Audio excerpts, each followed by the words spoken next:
বন্ধুর বিয়ে দিতে গিয়ে আমি নিজে এইভাবে ফেসে যাবো আমি ভাবতেই পারি। বিষয়টা প্রথম থেকে দেখলে হেসে পাগল হয়ে যাবে। তো চলো।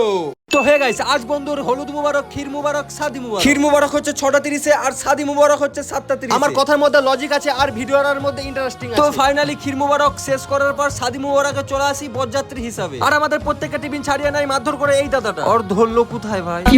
আর আমরা চোর হিসাবে চলে আসি পোল্ট্রি ফার্মে। ভাবছিলাম খাবার সব খেয়ে নিয়েছে, একটা চুরি করে নিয়েছে, পিকনিক করবো, তা আবার দেখি ভাই সব ছোট মুরগি। আসলে সিঙ্গেল মানুষের কপালটা একটু বেশি খারাপ হয়।